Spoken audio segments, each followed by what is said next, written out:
That night, I thought we were just going to watch a movie like we always did. A blanket, popcorn, her dumb jokes, maybe a pillow fight halfway through when she couldn't stop talking during the quiet parts. It was our thing. But I had no idea it would be the night everything changed between us. The night my sister kissed me, and I let her. And maybe, deep down, I'd been waiting for it. Lena and I had shared a room for as long as I could remember. Bunk beds at first, then two separate twins, with enough space between them to pretend we were growing up. Glow-in-the-dark stars still clung to the ceiling above our beds, half peeled, but never removed. We used to whisper to each other long past midnight. Scary stories. Which teacher we hated most. Which classmates were secretly dating. It never felt weird. Not until recently. Something had shifted between us. I couldn't tell you exactly when, only that I started noticing things I never had before. The way her t-shirts hung a little tighter across her chest. How her hair always smelled like coconut shampoo when she leaned over me. How her laugh made my stomach twist.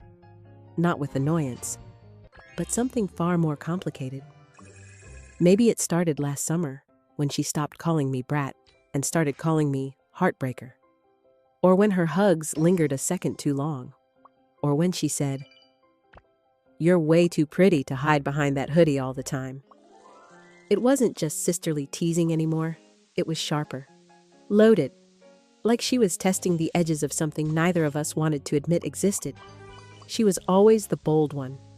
Loud, magnetic, effortlessly cool.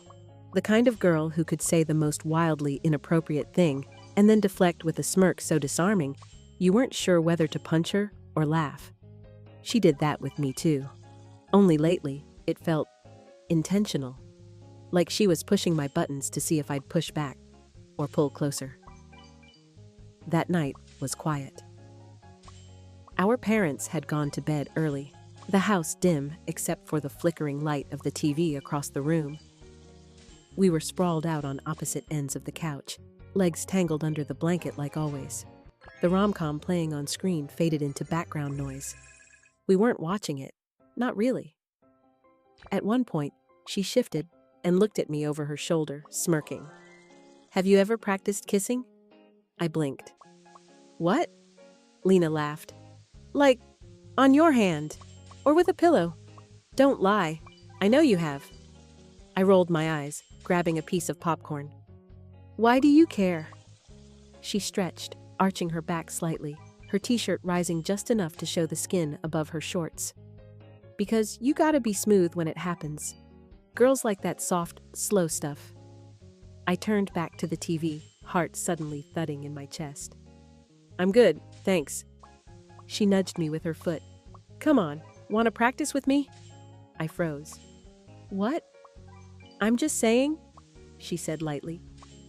"If you ever want to get better at kissing, I'm here for you. Judgment free." I laughed nervously. "You're such a freak."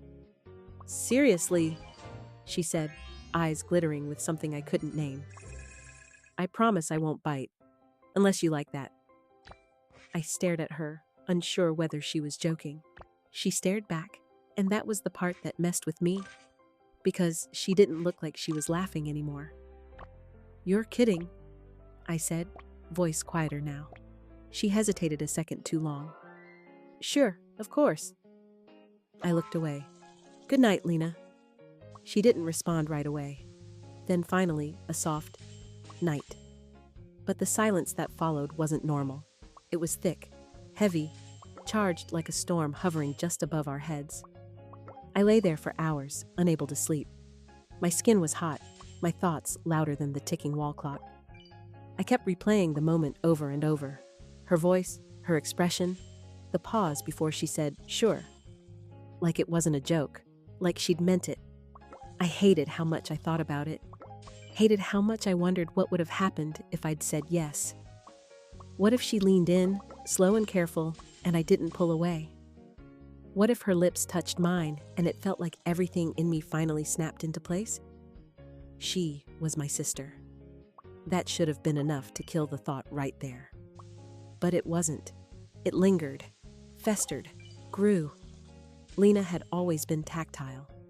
She touched people when she talked, hugged too long, played with my hair when I lay in her lap, always brushing strands behind my ear, running her fingers down my braid like she wasn't even thinking about it. I used to like it, still did, but now I noticed how my skin reacted, how her fingers left goosebumps, how her breath on my neck made my stomach turn to static. The next morning, I came down to the kitchen late, hoping she'd be gone, that maybe I could have a few minutes of normalcy to gather myself. But she was there, sitting at the counter, legs crossed, sipping coffee like she owned the whole world. "Morning, sleepyhead," she said without looking at me.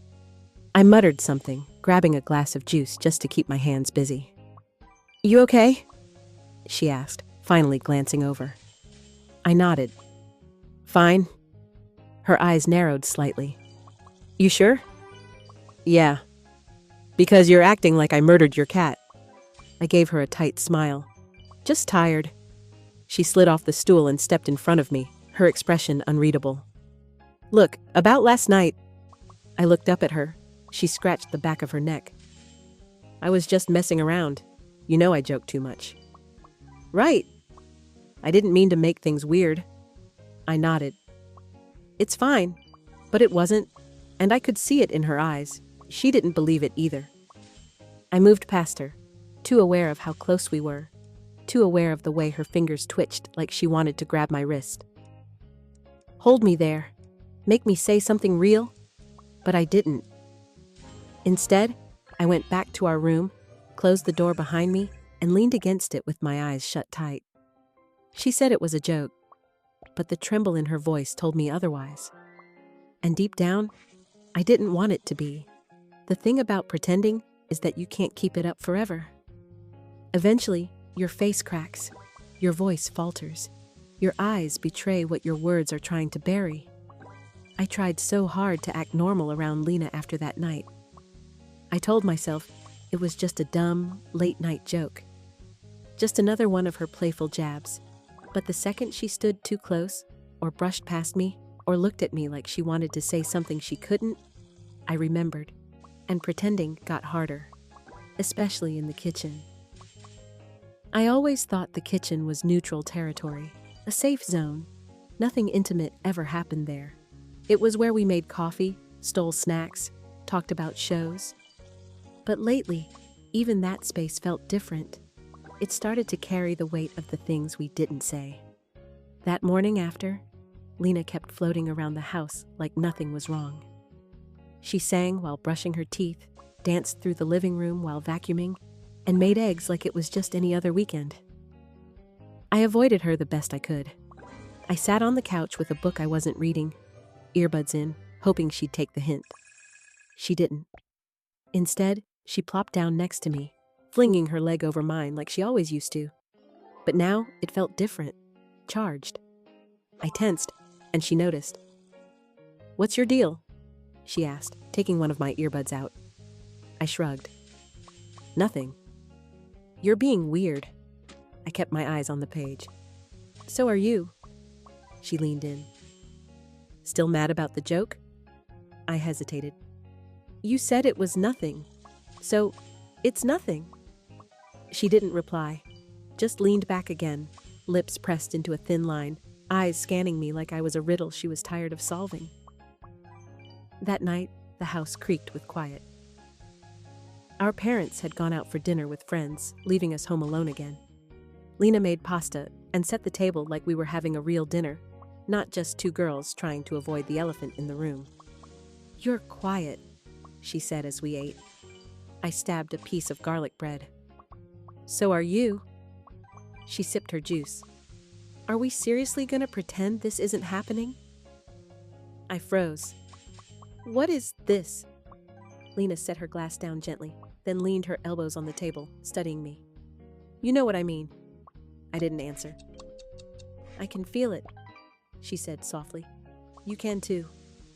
I swallowed hard and pushed my plate away. "You said it was a joke." "Because I was scared," she said, her voice barely above a whisper. "I've never said anything like that to anyone before. And when I saw the look on your face, I panicked." I stood abruptly, grabbing my plate. I'm done eating. She followed me into the kitchen. You're not mad? You're scared too. I turned on the sink, the clatter of water giving me something else to focus on. Please, Lena, just stop. She stepped closer, her hand brushing mine as I held the plate under the water. Why does this feel like more than it should? Because it is, I said before I could stop myself. She was so close now, I could feel her breath on my neck. Then why are we pretending? I turned to her slowly, heart pounding, dish soap dripping from my hands. She looked at me with that same unreadable expression, half wild with confusion and something darker. Need, maybe, or recognition. I don't know what to do, I whispered. You don't have to do anything, she murmured. Just don't run. I should have run. Instead, I stood there like gravity had glued my feet to the floor. I watched her inch closer, one step at a time, until our hips almost touched. Her hand hovered near mine, not quite grabbing it, but close enough I could feel the heat from her skin. Say stop, she said, her voice breaking slightly. And I will. But I didn't say anything, because I didn't want her to stop. That night, I lay in bed, facing the wall, wide awake. Lena was across the room, her breathing slow and steady, like she was asleep. But I knew she wasn't. Not really, just pretending. Like me. I remembered the way she looked at me in the kitchen, the way her fingers brushed mine, tentative and trembling. I remembered how badly I'd wanted her to close the distance, and that scared me more than anything else. The next morning, I woke to find her already gone. A note on the counter read, "Went for a walk. Back soon. Made coffee." I stood there staring at the words, the way she'd drawn a tiny smiley face next to my name. Like she still wanted things to feel easy, safe, familiar, but nothing felt familiar anymore. That afternoon, I tried to keep busy. Laundry, cleaning, organizing things that didn't need organizing. Lena returned eventually, cheeks pink from the cold air, her hair wind-tangled. She didn't say much. Neither did I. The day passed like that, filled with shallow words and quiet tension. But when the evening rolled in and the sky turned navy blue, I found myself back in the kitchen again. Stirring tea I didn't really want. Just waiting. I didn't hear her come in. Can I sit? I looked up to see her standing in the doorway, fingers curled around the edge of the frame like she needed something to hold on to. I nodded. She sat across from me, arms folded on the table, eyes tired. Can we talk? I don't know what to say. Then let me, she said. Just for a minute. I nodded again, even though my heart was racing. She took a breath. I never meant to mess with your head. But I've been feeling this thing for a while now, and I thought maybe you were too. I didn't stop her. She kept going. I know it's wrong. I know we're sisters. I know this isn't something we can ever explain to anyone, but I don't care. Because when I look at you, I don't see wrong. I see the only person who's ever made me feel anything this real. Tears stung my eyes. Lena. She reached across the table, her fingers brushing mine. I'm scared too, but if we keep running from it, we're both gonna break. I looked at our hands, hers slightly calloused, mine trembling, and I let our fingers intertwine. I don't know what this is, I whispered, but I don't want to pretend it isn't happening. She squeezed my hand gently. Then don't. We sat like that for a long time. No labels, no answers, just us, and the space between us is finally closing, and there was much yet to come. We didn't talk much the next day, but it wasn't avoidable, not like before. It was more like restraint, like we were both scared to press too hard, to pop the fragile bubble of understanding we'd finally let form between us. Lena was quieter than usual, which was rare for her. She made breakfast, left a cup of tea beside my bed, and didn't knock. When I came down to the kitchen, she was already in the living room, half watching something on Netflix, curled up under a blanket like nothing was different. But everything was. I sat beside her on the couch without saying a word. She didn't look at me at first, but when she did, when her eyes flicked over to mine, something silent passed between us. Something fragile and heated and scared. "You okay?" she asked softly, her voice almost hesitant. I nodded. "Yeah, are you?" "I don't know," she admitted. "I'm trying." We didn't hold hands or touch that morning, but the air around us buzzed like we were. Our knees barely part under the blanket. My shoulder was close enough to brush hers when I shifted. Everything felt like a question waiting to be asked, but neither of us dared to say it out loud. By afternoon, the sky had gone gray again. One of those winter days where the sun never really shows up and the whole world feels cold and suspended. Our parents had gone out, something about running errands before the rain hit. We were alone again. I was halfway through folding laundry in our room when Lena stepped inside. She didn't speak at first, just leaned against the doorframe, arms crossed, eyes on me like I was something delicate she didn't know how to hold. "Can I help?" she asked. I shrugged. "Sure." She crossed the room slowly and sat beside me on the bed, picking up one of my hoodies and folding it neatly before setting it on the pile. A beat passed, then another. "I've been thinking about what you said last night," she murmured, eyes focused on her hands. My heart started to race. "Yeah?" "That you don't want to pretend anymore." She paused. "Me neither." I nodded, not trusting my voice. Her hand brushed mine as we reached for the same shirt, and this time, she didn't pull away. Instead, she let her fingers rest lightly against mine. The air between us shifted, just like it always did when she got close, but this time, it didn't scare me. Or maybe it did, but I didn't care anymore. "Can I—" she started, then stopped herself. I looked up. "What?" She leaned in, only a little, just enough that her breath ghosted across my cheek.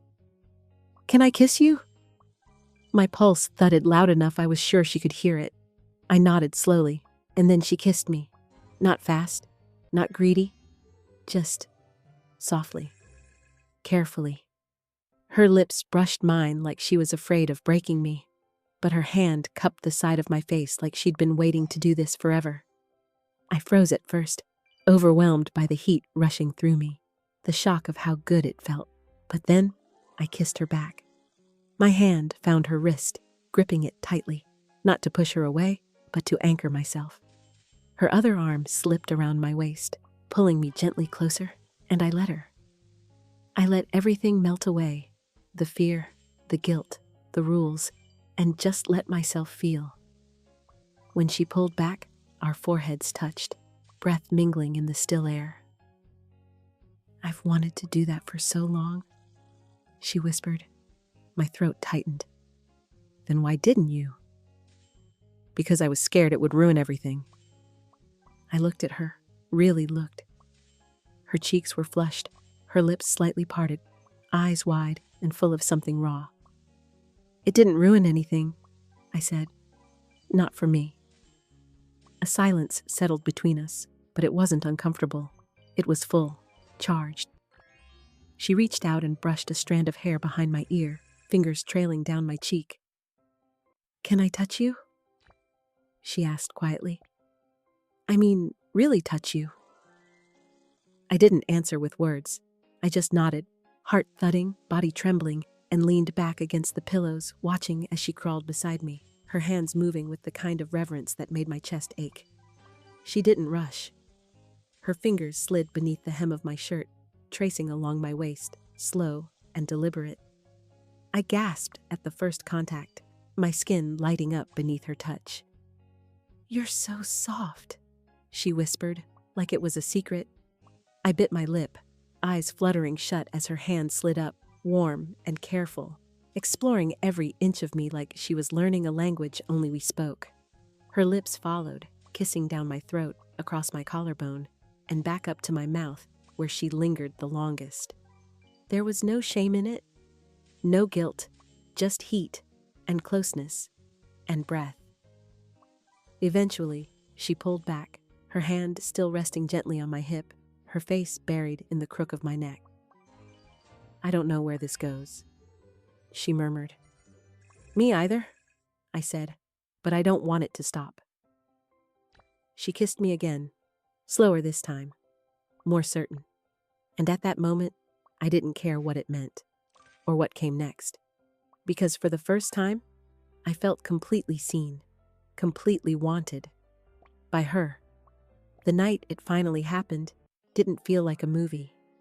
There was no perfectly timed music, no sudden lightning bolt of realization, just a quiet house, low light, and two sisters sitting too close on the same bed, breathing the same nervous air. It was raining outside. Not a storm, just a steady, rhythmic patter against the windows that made everything inside feel warmer, softer.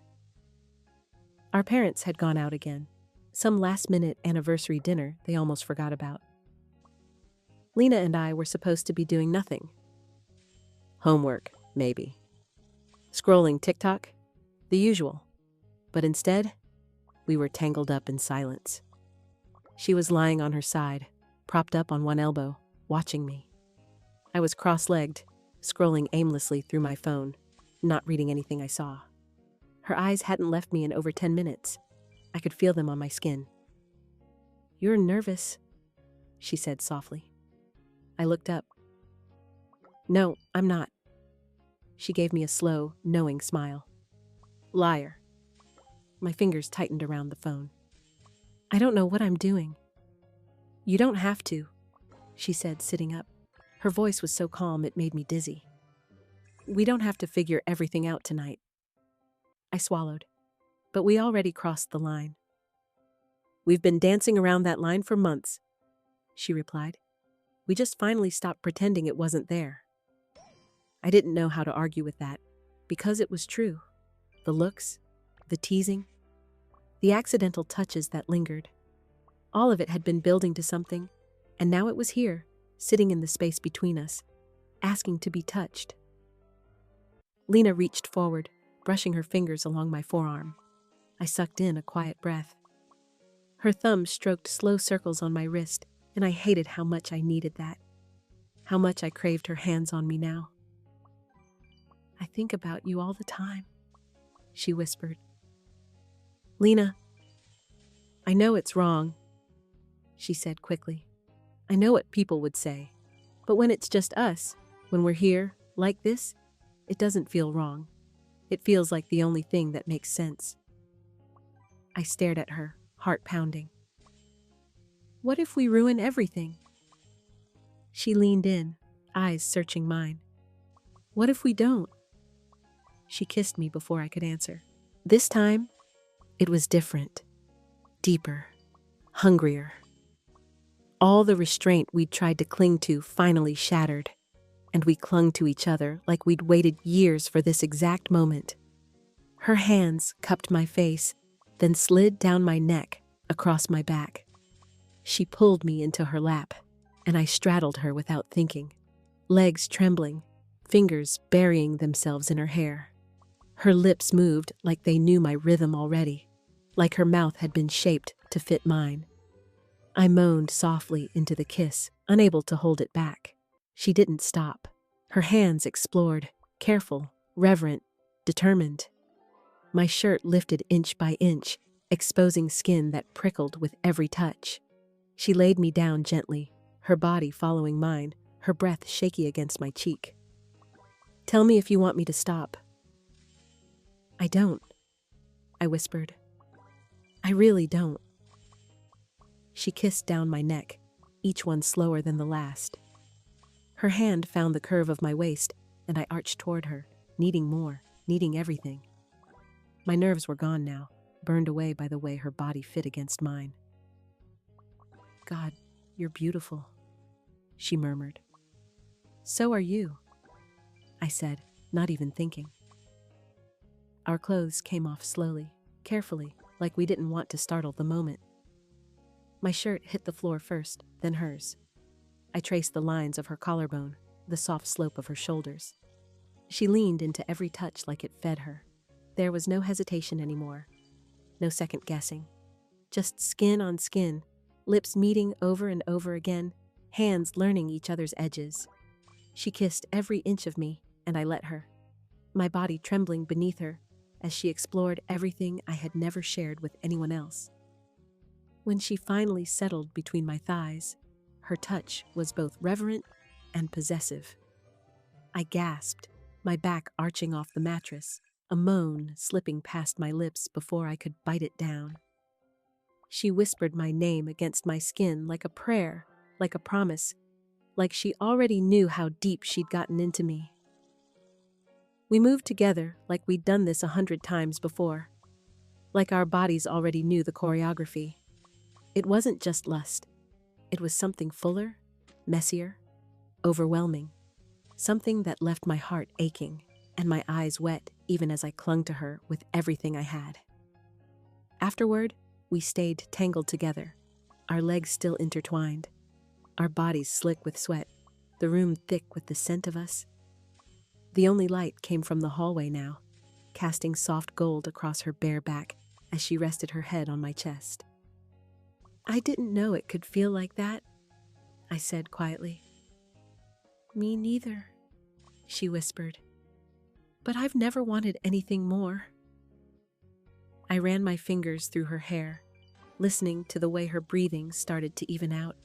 She looked peaceful, tired, like she'd finally let go of something she'd been carrying for years. I kissed her temple, my heart still fluttering, and whispered, "What now?" She didn't answer right away.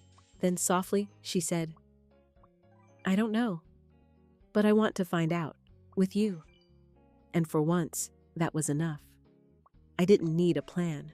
I didn't need a label. All I needed was her hand still holding mine beneath the blanket, our bodies still pressed close, our hearts finally beating in sync. Because whatever this was, it had already become too real to ignore, till there was so much yet to come. The morning after felt too quiet, not heavy, not exactly awkward, but like the world was holding its breath, waiting to see what we'd do next. I woke up first. Lena was still asleep beside me, her arms slung across my waist, her face tucked against my shoulder like she didn't want to let go. Her body was warm and familiar, so painfully familiar. But the way she touched me now, it was different, not just because of what we'd done, but because it had never felt this intimate before, never this real. I stayed still for a long time, letting my eyes trace the strands of her hair, the freckle just below her jaw, the slow rise and fall of her breathing. I should have felt guilty. I should have panicked. But I didn't.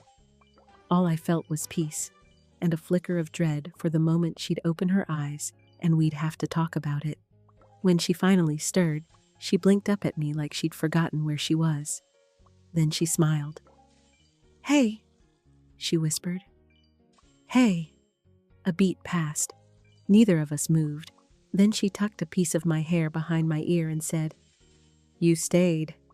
You didn't ask me to leave." "I wouldn't have." Silence crept in again, not uncomfortable, but dense. I rolled onto my back, her hand still resting on my stomach. "Do you regret it?" I asked, careful not to look at her when I said it. She didn't answer immediately. Then, softly, "No, but I'm terrified." "Me too." We lay there, staring at the ceiling like it held some kind of answer. But nothing came. No sudden clarity. No perfect words. Just a creeping awareness that whatever line we crossed, we couldn't walk it back. Around 10, we finally got out of bed, separately, cautiously. We didn't touch, not in the hallway, not in the kitchen. We moved around each other like something might break if we got too close. Our parents would be home soon. We didn't say it, but we both felt the clock ticking. I stood at the sink, rinsing out 2 mugs. Lena was behind me, leaning against the counter, arms crossed over the t-shirt she'd borrowed from me. Her silence felt louder than anything. "We should talk," I said eventually. "I know." "About what this means," she exhaled. "I don't think we can define it, not yet." I turned, drying my hands. "But we can't keep pretending it didn't happen." "I don't want to," she said, her voice firmer now. "But I don't know what to do, what this makes us, how to even begin to—" "Don't," I interrupted. "Don't try to label it right now. Just be honest with me."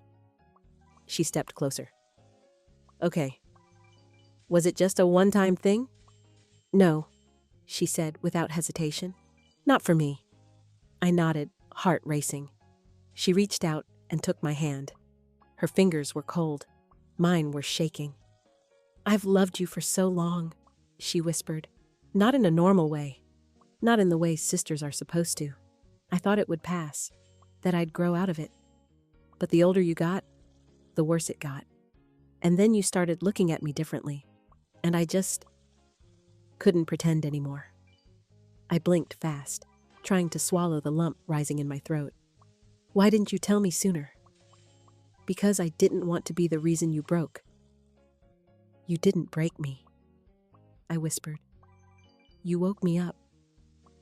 Her eyes filled. She pulled me into a hug, tight and trembling. I melted into her, arms wrapping around her back, our bodies fitting together like they had all our lives. Only now, it meant something different, something terrifying and sacred. We stayed that way until we heard the front door open. We broke apart instantly, stepping back, eyes wide, hearts thudding. "Act normal," she mouthed, breathless.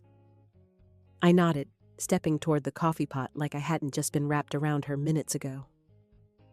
Our mom entered the kitchen with shopping bags. "Morning, girls. Hope you didn't kill each other while we were gone." Lena laughed, too high-pitched. "Barely survived. Looks like you both slept in?" "Yeah," I said quickly. "Late night." The rest of the day passed in fragments. Small talk, movie playing in the background, dishes clanking, laughter too loud. But beneath it all, the current between us remained, invisible to everyone else, unbearable to us.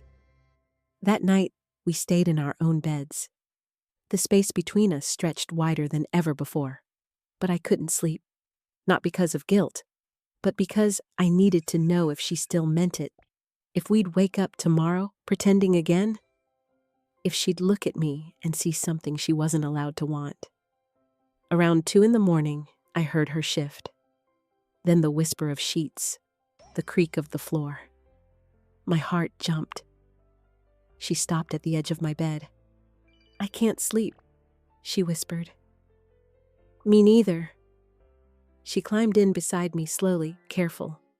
The mattress dipped with her weight, and when her arm found my waist again, I exhaled. "I missed you," she said. "I didn't go anywhere." She pressed her forehead to mine. "Don't let me go." "I won't." We didn't do anything that night. No kissing. No hands slipping under clothes. Just quiet breathing, soft touches, and the warmth of someone choosing to stay. Because it wasn't about sex anymore. It was about what we couldn't take back. What we didn't want to do. I don't know what will happen from here. I don't know if we can keep this secret forever. If we'll be strong enough to face what comes next. But I do know one thing. She's not just my sister anymore. She's the only thing that makes me feel whole. And whatever name this love carries, whatever storm we have to survive, it started with one question I never expected her to ask. "Want to practice kissing?" And it ended with a truth I can't ignore. I didn't want her to stop. And deep down, I never will. This was just the beginning. And if you want to know what happens next, you know what to do. Like, comment, subscribe. Because of this story, it's far from over.